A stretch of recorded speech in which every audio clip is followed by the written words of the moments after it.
So, nakakompete kami sa Starbucks and dito ang ating tumbler.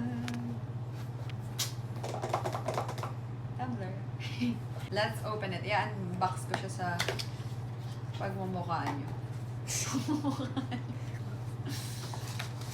Ito na. Wow! Ang ganda, oh.